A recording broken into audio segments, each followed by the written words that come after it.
tenho certeza que quando a Emily Bront escreveu O Morro dos Ventos Vivantes, ela jamais imaginou que o seu gótico denso, dramático manuscrito fosse se tornar o clássico que ele se tornou postumamente e influenciar inúmeras obras e ser revisitado tantas e tantas vezes, inúmeros anos depois.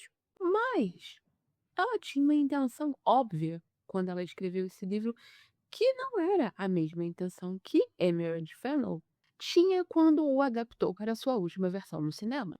Então, eu estou aqui para, caso você não tenha tido tempo, oportunidade ou vontade de ter lido o livro ou assistido a última versão de O Morro dos Ventos Vivantes, te explicar por que essa nova adaptação gerou tanta burburinho.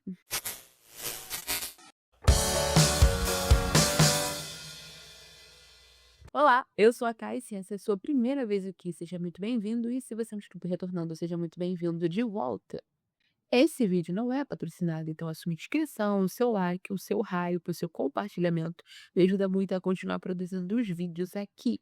Então aproveita e já se inscreve no canal, deixa um like nesse vídeo e compartilha ele com os amigos que precisam saber sobre toda essa, todo esse caos que foi um novo filme, O Morro dos Ventos Vivantes. Mas antes de tudo, sobre o que é O Mundo dos Ventos Vivantes. Se você nunca leu esse livro, se você não teve a oportunidade, se você simplesmente não quer se embrenhar nessa história agora, porque eu vou te dizer, ela é uma história fácil, é uma história densa.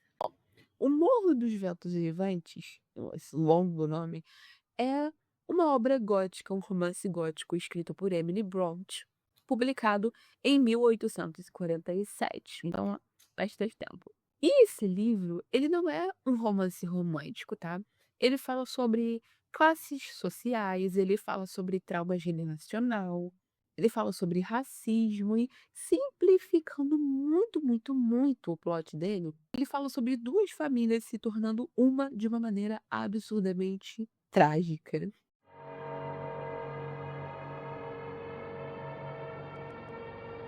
Então vamos lá. A história começa ali no final do século XVIII, no norte da Inglaterra, num lugar bem, bem remoto, num lugar tão, tão distante. É aí que fica o Morro dos Ventos Vivantes.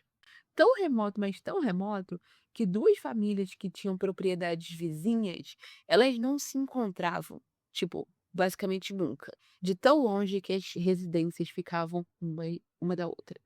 Então, de um lado, a gente tinha a família Linton, que vivia em Thrushcross Grange. Eu absolutamente tô acabando com a maneira como se pronuncia.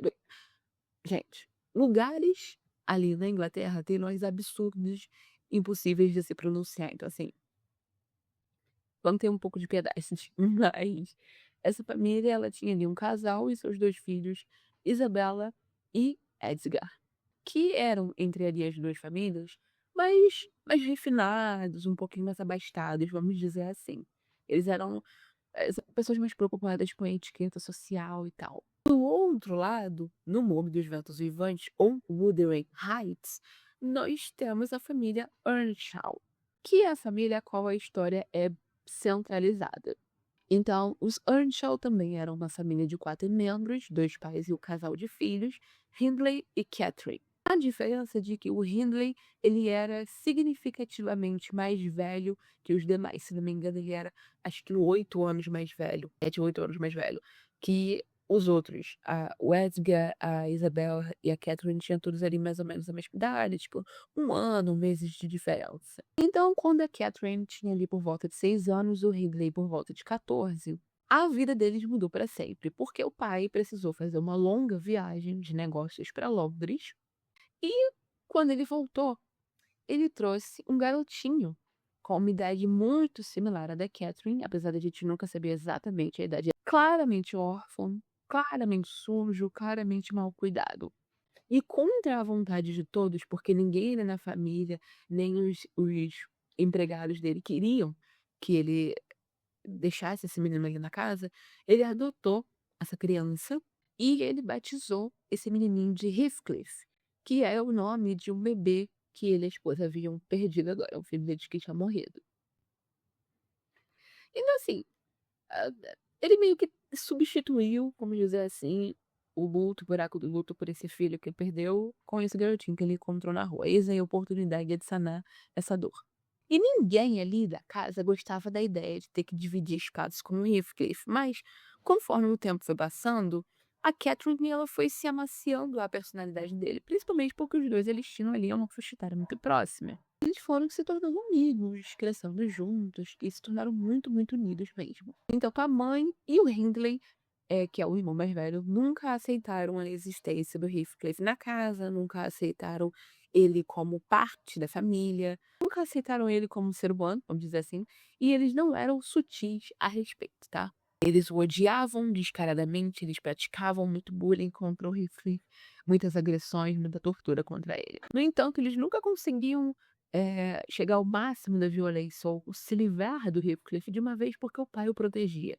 O Sr. Earnshaw amava muito o Heathcliff de verdade e ele não permitia que ninguém fizesse nada com ele, inclusive ele era o filho favorito, muito obviamente.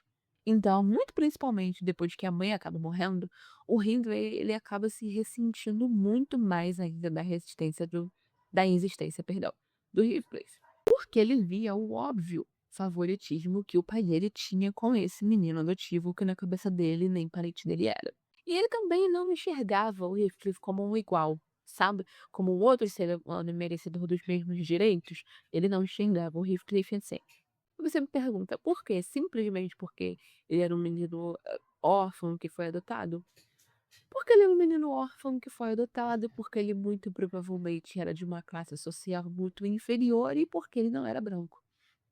Esse ponto é importante. Então, vendo tudo isso, cansado de todo esse conflito, depois que a esposa dele tinha morrido e tal, o Sr. Earnshaw resolve mandar o Hindley para fazer faculdade longe. Para estudar, vai estudar, tá me dando dor de cabeça e posso ficar em paz aqui, porque a Catherine se dá super bem com o Heathcliff e a gente vai viver uma vidinha feliz. E realmente isso aconteceu. Foi nesse momento em que a amizade do Heathcliff e da Catherine se tornou extremamente intensa. Assim, pra além de, meu Deus, eles são melhores amigos, muito próximos, fazem tudo juntos. Era um encontro de almas, sabe, entre os dois. Eles eram carne e alma gêmea, bate-coração. Só que eles, assim, como pode dizer, eram crianças inatentadas, tá? Tanto eles estavam o tempo inteiro juntos, como eles estavam o tempo inteiro juntos aprontando. Sacaneando os outros empregados da casa, perturbando o juízo do pai deles, fazendo pegadinha e tal. E eles viveram alguns anos muito bem nessa vida idílica e feliz, até que, quando eles estavam ali perto dos 12 anos, o Sr. Earnshaw acabou falecendo. E foi uma experiência muito triste, é claro, muito traumática para os dois, que se apoiaram um no outro nesse momento de luto. E foi aí também que a história se tornou um tanto pesada. Você pode pensar, mas ela já tá meio pesada até aqui. Sanguinada. Porque, com a morte do pai, o Hindley retorna ao Morro dos Ventos Vivos. Ele retorna à propriedade para exercer ali o direito dele de patriarca, né? Dono da casa. Afinal, século XVIII, Catherine tinha direito a nada. E ele não retornou sozinho. Ele retornou com uma mulher chamada Frances, que era esposa dele, veio esse casal escondido, que ninguém sabe como é que ele conheceu, aonde apareceu essa mulher. E qual era o problema? O problema era que agora, sem o pai para proteger o Heathcliff, o Hindley ele tinha carta branca para fazer o que ele queria. Então, e todo aquele ódio que ele nutriu contra o menino enquanto eles eram crianças, ele continuava ali borbulhando, tá? E aí ele reduziu o Heathcliff a um servo na casa, ele proibiu o Heathcliff de estudar, atacava fisicamente o tempo inteiro. E a Frances era tão ruim quanto. Ela não era nem um pouco apaziguadora, ela também odiava o Heathcliff. Mas apesar disso tudo, a Catherine nunca mudou. Apesar de todo esse sofrimento que ele começa a passar ali, a única coisa boa que persistia na vida do Heathcliff era a amizade dele com a Catherine. Ela continuava o amando como um irmão, vamos dizer assim, apesar de todo mundo considerar o Heathcliff indigno. E os dois continuam, eventualmente, aprontando e tal. E um dia, eles resolvem espionar os vizinhos. Lembra os vizinhos que eu falei? Que moram lá na outra propriedade, que é tão distante, mas que existe, né? É o vizinho mais próximo. Eles resolvem perambular, né, pela floresta e espionar o que os vizinhos estavam fazendo lá. Porém, eles não foram silenciosos o suficiente. O cachorro da família Little acabou vindo, perseguindo eles e atacando a Catherine. Ele morde o calcanhar dela e ela se machuca. E aí a dor da Catherine, na tentativa do Heathcliff de fazer o cachorro soltar ela e tal, tudo isso causa uma grande comoção. Toda a família escuta, vai correndo até eles, encontra os dois. Só que o que os Linton enxergam é basicamente o que o Hindley enxergava. Eles veem uma menina, uma donzela ali atacada por um cachorro, machucada, mas no Heathcliff eles veem uma coisa, entende? Eles não têm piedade dele como eles têm dela. Então eles meio que a sequestram, eles levam a Catherine pra dentro da casa pra cuidar dos ferimentos dela e expulsam o Heathcliff dali como se ele fosse um bicho. E a Catherine, ela de fato tinha ficado bem machucada. Ela precisava de um tempo para se recuperar. Como eu falei, havia uma longa distância entre as casas e eles achavam por melhor ela ficar ali na casa dos Linton por um tempo. E o irmão dela não fazia a menor questão que ela voltasse mesmo. Então, a Catherine acaba passando acho que é um mês na casa dos Linton. E ela volta de lá uma pessoa completamente diferente. Porque, como eu falei, os Linton, eles eram a família mais sofisticada, mais requintada, mais bem educada. E ela volta da casa deles uma lady. Ela não é mais aquela mulher que atravessando descabelada descalça. Agora ela se comporta como uma menina da sociedade educada. Então, é nesse momento que o Heathcliff perde tudo. Porque a única coisa que ele ainda tinha era o fato da Catherine ser a única pessoa que ainda o enxergava como um igual. Ser a única pessoa que não tratava diferente também porque ela se comportava da mesma maneira que ele. Mas agora que ela é toda educada e tem muita etiqueta e não se entretém pelas mesmas travessuras, a diferença de classe fica muito evidente entre os dois. E para além disso, durante esse tempo que ela passou lá na casa dos Linton, ela acaba ficando muito próxima dos filhos, do Edgar e da Isabella. Principalmente do Edgar, que claramente começou a nutrir ali um crush pela Catherine. E aí, como se a situação não fosse ruim o suficiente, a Frances acaba ficando muito doente após dar à luz a um bebê, a um filho dela com o Ridley. E ela falece, o que faz com que o Ridley perca completamente as estruturas. Ele já não era muito bom da cabeça ali, mas ele fica muito pior depois. Ele vai de abusivo para alcoólatra psicopata. E absolutamente ninguém fugia da fúria, da violência física dele, nem mesmo o filho bebê. Tem um momento, uma cena em que ele literalmente bêbado balança o bebê do alto da sacada, o bebê escorrega das mãos dele e cai. E o bebê só não morre porque o Heathcliff consegue segurar o garotinho a tempo. Ah, o bebê se chama Harry, então. Esse é um ponto importante. Bom, eles vão vivendo essa vidinha aí. E alguns anos depois, o Edgar acaba pedindo a Catherine em casamento e ela aceita. E ela não conta ao Heathcliff diretamente, porque apesar deles terem se afastado depois que ela mudou e foi crescendo, se aproximou do Edgar, ela ainda via o Heathcliff como amigo. Eles ainda tinham alguma proximidade, apesar de não ser mais a mesma relação. E ela tem muito medo de como ele iria interpretar ela se casando com o Edgar e o que ele poderia fazer. Só que, apesar dela não contar diretamente pra ele, ele acaba descobrindo porque escuta uma conversa dela com a governanta da casa, a Nelly.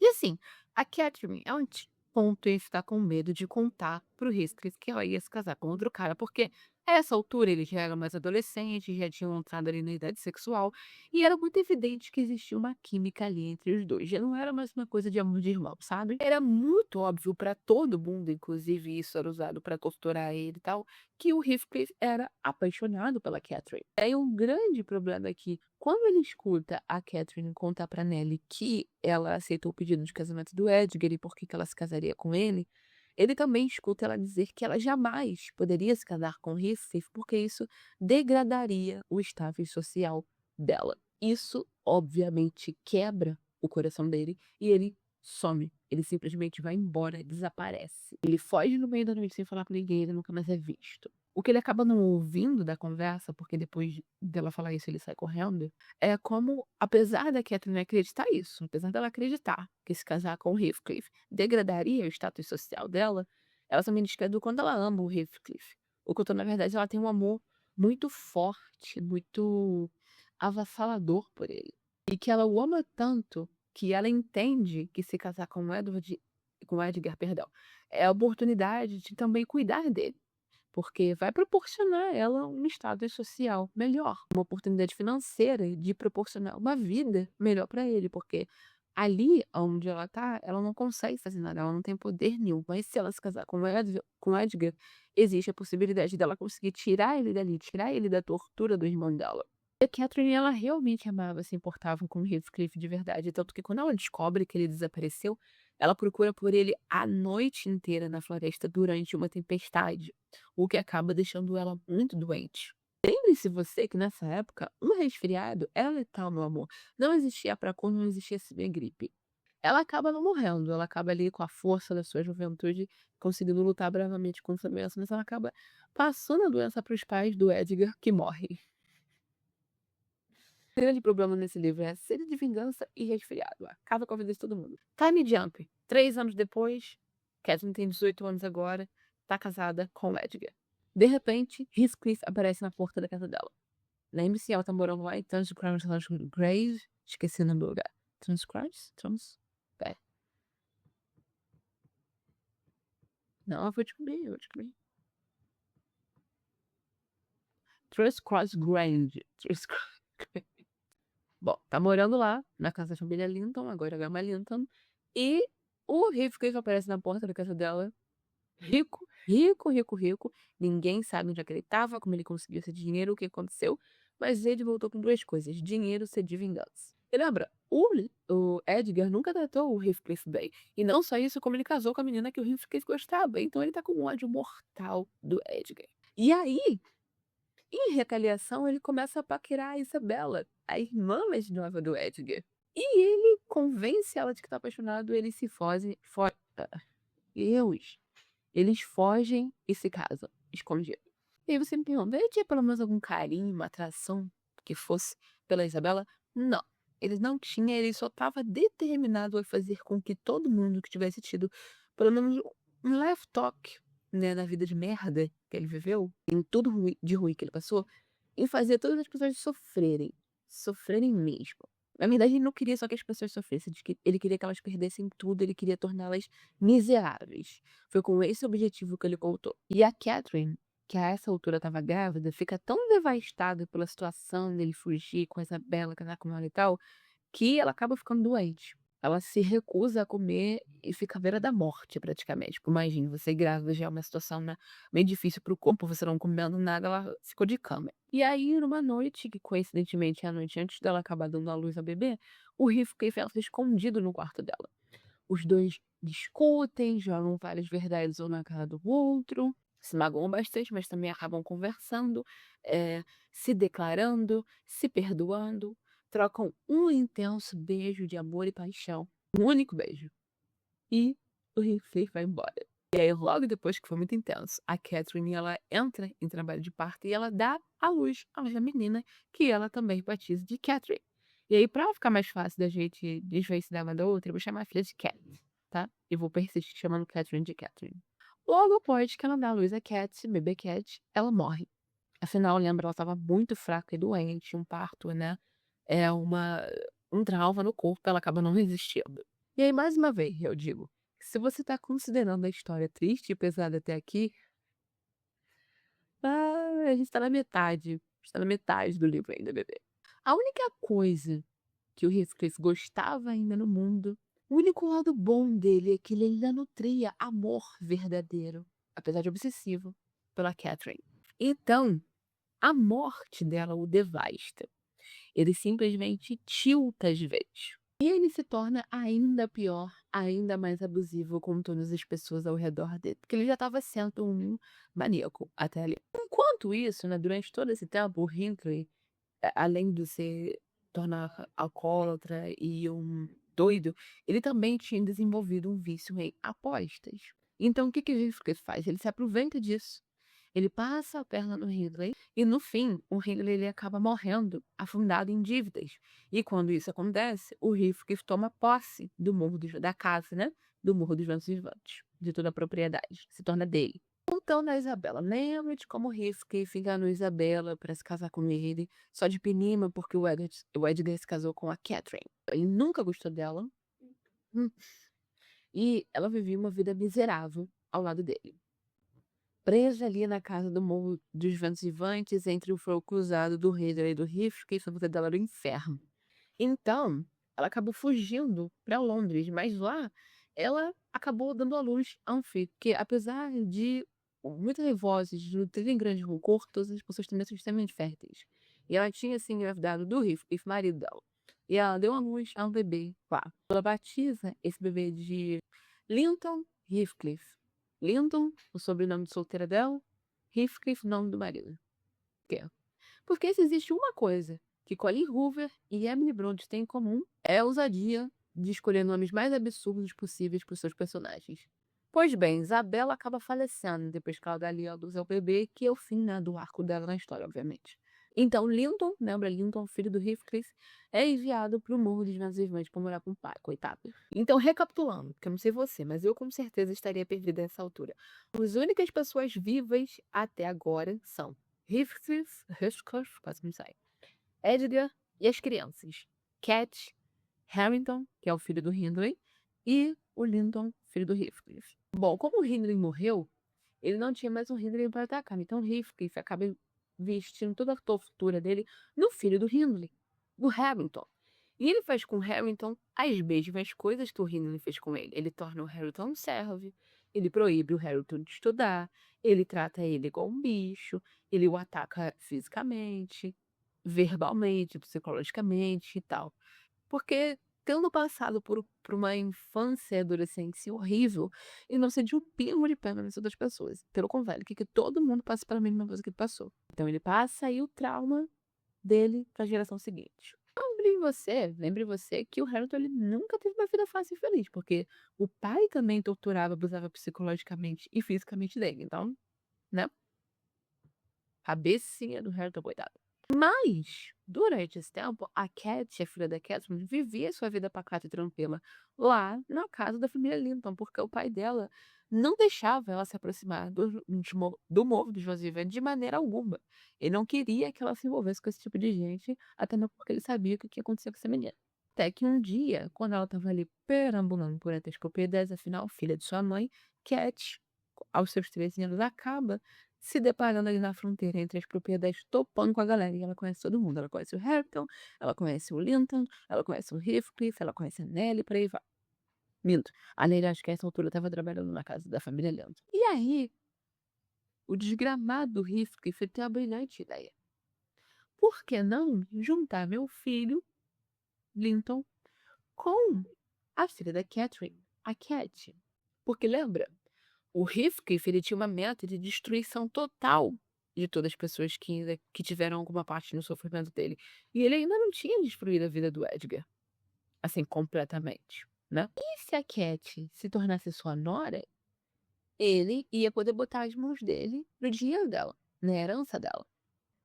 E aí, talvez, se você tá acompanhando bem, se você tá, parabéns. Se você acompanha essa história daqui, você deve estar se pensando, mas tecnicamente a Cat e o Linton não são primos? Sim, eles são. Eles são primos. E bom, acelerando para um pega pra frente, o plano dele dá super certo. Cat e Linton se casam.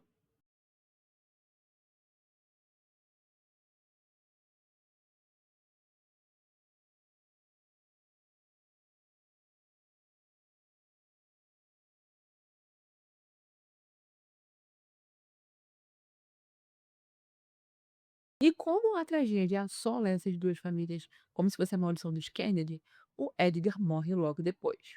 Edgar morrendo, todo o dinheiro da Cat passa pro esposo, e quem manda no esposo dela? Papai e filho. E quem morre logo depois? O Linton também.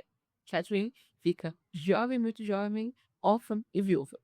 E pior que isso, ela fica jovem, órfã e viúva, presa, morando na casa do Morro dos Ventos Vivantes, com o Heathcliff psicótico. Porque ele começa a acreditar que ele está sendo assombrado pelo fantasma da Catherine. Ele começa a abrir a cova dela diversas vezes. Ele para de comer. Ele deixa as janelas abertas mesmo durante a friagem da noite e tempestades para deixar o espírito dela entrar. Ele começa a andar a esmo de madrugada pela floresta atrás dela.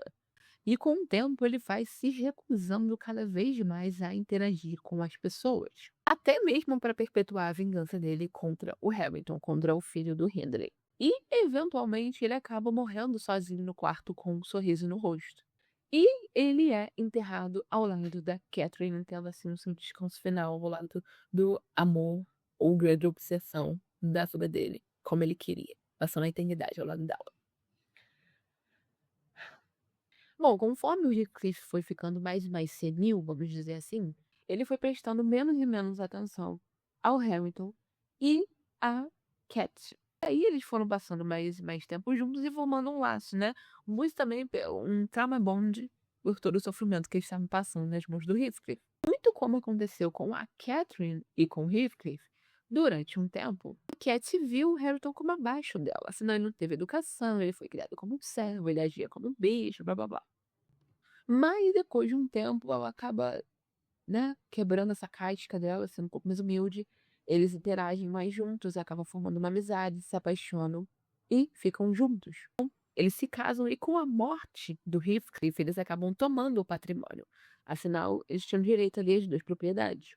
E eles acabam ali também quebrando aquele ciclo abusivo que estava sendo perpetuado por gerações naquelas famílias e sendo as únicas pessoas a terem um final, se não feliz, no mínimo um pouco mais saudável, um pouco menos trágico, né? Bom, como você pôde perceber, O Morro dos Ventos Uivantes não é uma história sobre amor romântico, tá? Ela tá mais interessada em abordar como dinheiro, status social, classe, mudam as pessoas, alteram a percepção das pessoas umas sobre as outras, dividem, né, as pessoas. Vingança, né, também é um tema muito forte nesse livro. Afinal, o Heathcliff, ele orquestra miséria, né, de todos que influenciaram de alguma forma o trauma que ele viveu. Não só as pessoas que influenciaram, como os filhos, os descendentes dessas pessoas. Que entra aí outro tema que esse livro aborda, que é um ciclo de trauma generacional. Uma outra coisa muito interessante nesse livro é que, apesar de eu não ter mencionado, existe uma outra personagem muito importante nessa história, que é a Nellie. A Nellie, ela é uma empregada governanta que trabalhou nas duas casas e ela é narrador-personagem na história. Porque ela tá contando a história para um viajante que tá passando um tempo ali, mas ela estava presente em muitos desses acontecimentos. Então é como se fosse eu aqui contando a história para vocês. Vocês seriam o viajante, a sua Nelly. Então, quando a gente lê, para pra pensar, analisa a história, a gente tem que levar em consideração que a Nelly talvez não seja uma narradora confiável. Afinal, a gente conta uma história pela nossa perspectiva, pela nossa percepção das coisas. Então, não é nem que eu esteja dizendo que existe a possibilidade da Nelly ter inventado um mito na história, mas sim que algumas coisas tenham sido só do ponto de vista dela. E aí, o que pode fazer a gente se questionar se todo mundo era de fato tão ruim assim, ou se todo mundo de fato era às vezes até pior. Dito isso, agora que você sabe sobre o que se trata o Morro dos Ventos Uivantes, você não sabia ainda, vamos falar sobre a adaptação que gerou tanto conflito, gerou tanto caos, gerou tanto burburinho.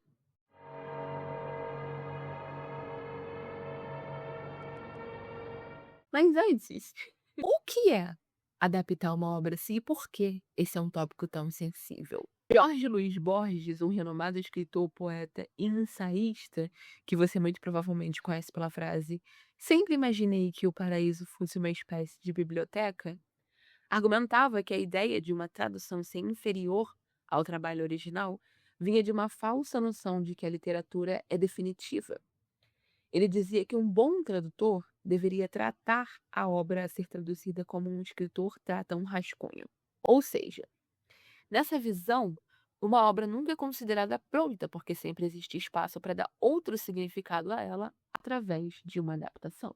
Mas ao longo dos anos, adaptações, principalmente adaptações cinematográficas de livros e peças, sempre foram consideradas inferiores às obras originais. É só a gente pensar no caos que a internet se torna toda vez que a Disney anuncia que vai fazer um live action de algum dos seus clássicos filmes. Ou quando o elenco de uma nova adaptação de algum filme young adult é anunciado.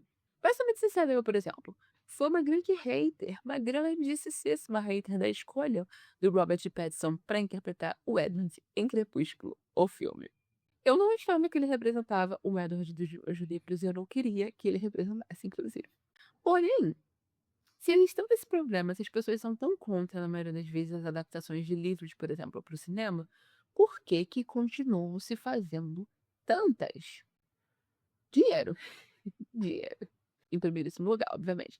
Mas nós, como seres humanos, cara, na verdade a gente faz adaptação de obra desde que o mundo é mundo, sabe? Uma prática muito antiga, é uma forma de contar histórias, inclusive, que vem desde lá da figura do griot na África Ocidental, ou também da tradição da oratória na Grécia Antiga. E o que é muito interessante é que, na real, no mundo antigo, a imitação ela era vista como uma forma de criatividade. Na literatura latina, imitatio não é considerado plágio ou um defeito, mas sim uma prática fundamental na educação clássica, onde os estudantes estudavam e replicavam o estilo e a escritura de mestres como Cícero ou Virgílio.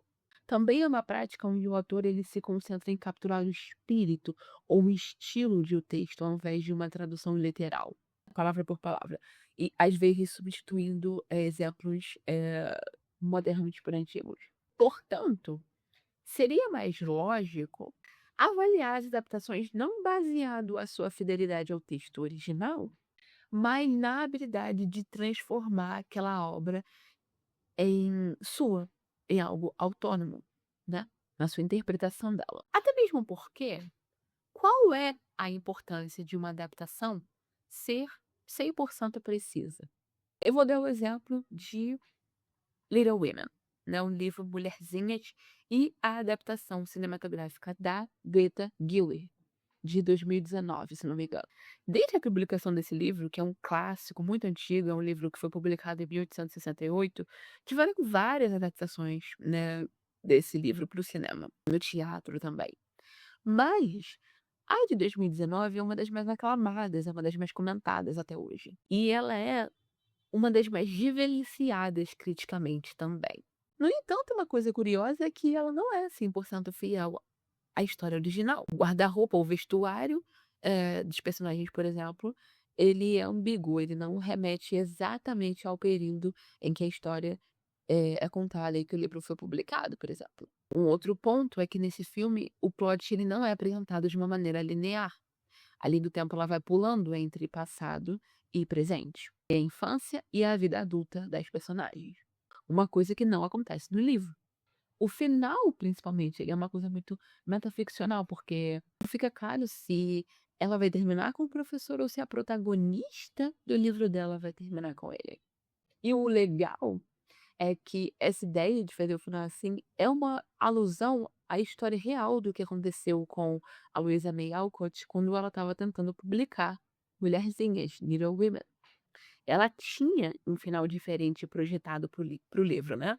Mas a editora dela a pressionou a finalizar a história de uma maneira mais convencionalmente romântica.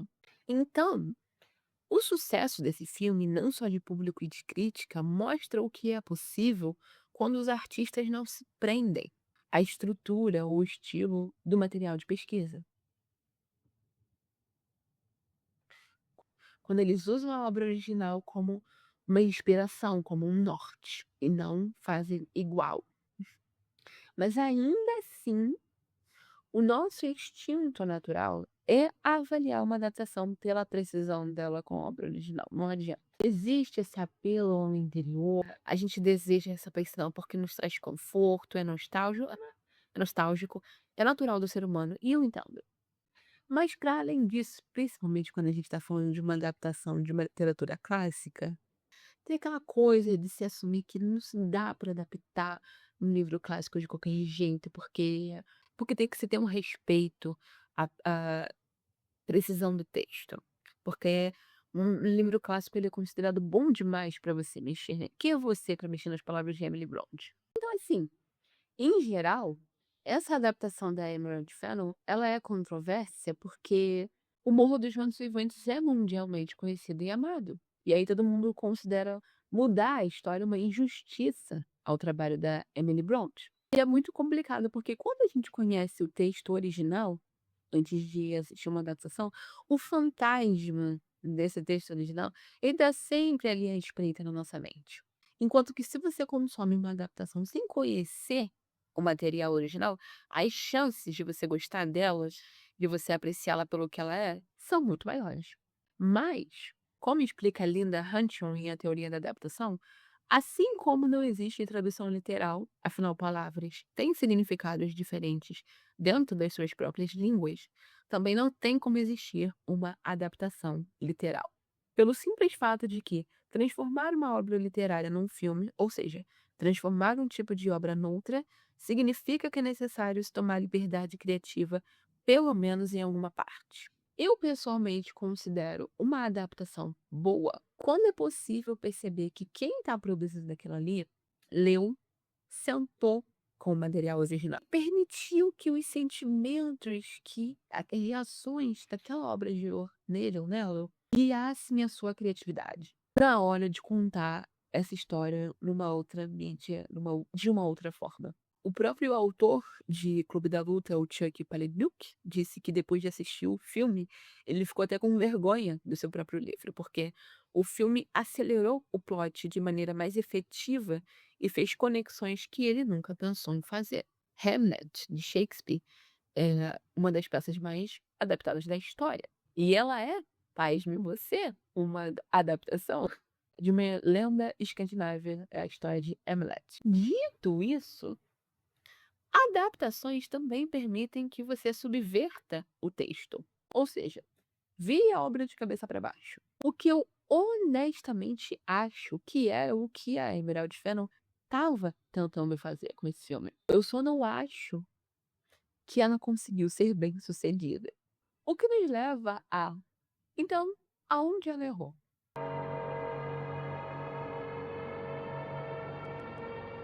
Quando você consegue convencer, passar por cima daquele desejo inicial da sua audiência de ter uma adaptação 100% fiel ao texto original, começando pelo gênero. O Morro dos Ventos Vivantes é um romance gótico. O Morro dos Ventos Vivantes é um romance gótico, então ele é um gênero que centra ali uma heroína vulnerável, né? E um anti-herói presos num ambiente sombrio, isolado, cheio de segredos, obsessão, tortura. E geralmente isso é intensificado por elementos sobrenaturais, como maldições ou fantasmas, coisas assim.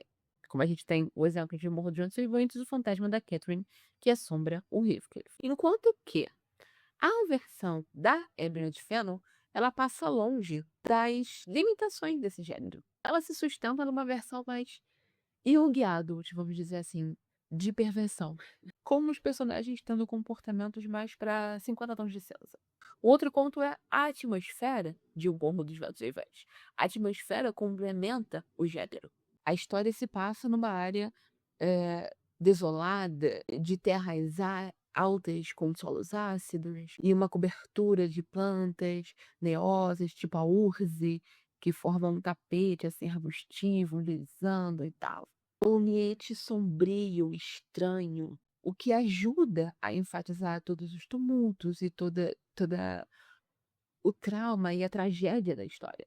Dito tudo isso, fica claro para mim que a Emerald Fennell tentou subverter a atmosfera na adaptação dela. Então, ela colocou os personagens em cores vibrantes, ela colocou texturas modernas como látex e celofane, ela colocou uma trilha sonora criada pela Outbill do momento, de Alex X, o que fez com que o filme parecesse mais sintético, o que difere muito da natureza da obra original, que é mais rústica, mais feroz, entendeu? Então, há essa disparidade. Um bom exemplo de uma atmosfera próxima à obra original, próxima à temática original de O Morro dos Ventos Vivantes, é o clipe de Wuthering Heights, da Kate Bush, versão 2. Na versão da Emerald Fennell, ela também toma liberdades com a história em si, né, com o plot. A segunda parte do livro basicamente não acontece. E ela escolhe um ator branco para interpretar o Heathcliff. E um ponto muito importante de tocar é que não é a escolha de colocar um ator branco para interpretar o Heathcliff, ela não é nova. Em várias outras adaptações já aconteceu isso. Na verdade, eu consigo achar apenas uma em que isso não tenha acontecido assim. Muito obviamente, que não tenha sido um ator que era, no mínimo, de antecedência ambígua. Mas o ponto não é esse. O ponto é que essa troca não trocou por nada interessante. Ela colocar um ator branco não foi um sacrifício por nada interessante nessa versão dela da história. Não mudou o tom, não mudou a tragédia de alguma maneira significativa. Só embranqueceu um personagem de uma história que falava sobre raça mais uma vez.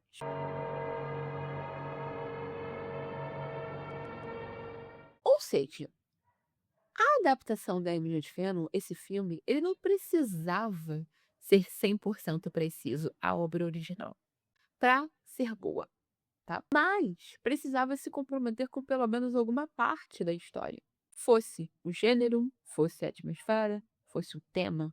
Na minha opinião, o filme não entrega em nenhum desses pontos.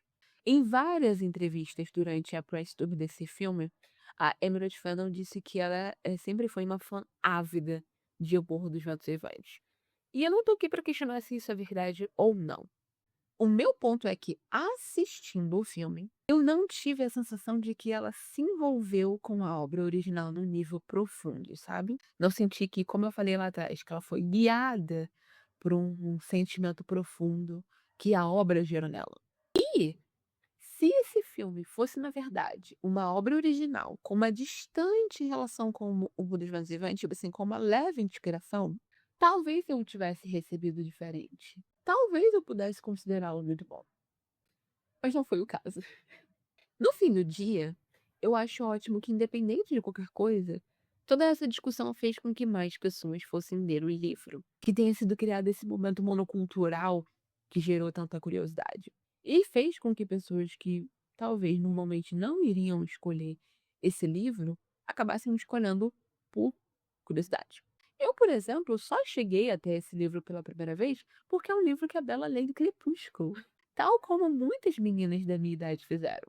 Porque ler na história ela falando sobre o livro me gerou curiosidade e eu quis saber do que ela estava falando. E foi assim que me gerou a oportunidade de descobrir não só uma grande obra, mas o gênero do romance gótico que eu gosto até hoje. Me possibilitou conhecer outras grandes obras que foram maravilhosas experiências de leitura para mim. Então é isso. Eu espero que você tenha gostado desse livro. Comenta aqui embaixo se você assistiu esse novo filme dos Ventos. Se você assistiu esse novo filme, essa nova adaptação de O Morro dos Ventos Vivantes, o que você achou? Se você já leu o livro, se você assistiu antes de ler o livro, se você assistiu e leu o livro depois, se você nunca leu o livro, se você só leu o livro e não assistiu. Comenta aqui embaixo suas opiniões, o que você acha. Se esse vídeo talvez tenha te dado uma nova percepção sobre a sua impressão da obra ou não, que te gerou curiosidade de ler o livro ou assistir o filme ou não. E não se esquece também, se você gostou desse vídeo, deixa um like, compartilha esse vídeo com seus amigos leitores e não leitores, e hype esse vídeo, porque me ajuda muito a continuar postando pro YouTube que vocês gostam desse tipo de conteúdo e eles mandar para cada vez mais pessoas e eu continuar produzindo aqui. Não se esquece também de, se você ainda não é inscrito, se inscrever aqui no canal. Eu tenho vários livros sobre análise de personagens de série, mas também trago alguns vídeos sobre análise de personagens de livros e filmes. Então, se você tiver alguma sugestão, comenta aqui embaixo, que eu tô sempre buscando inspiração nos comentários. Aproveita e me segue também lá no Instagram, @soltai. Um beijo e até o próximo vídeo.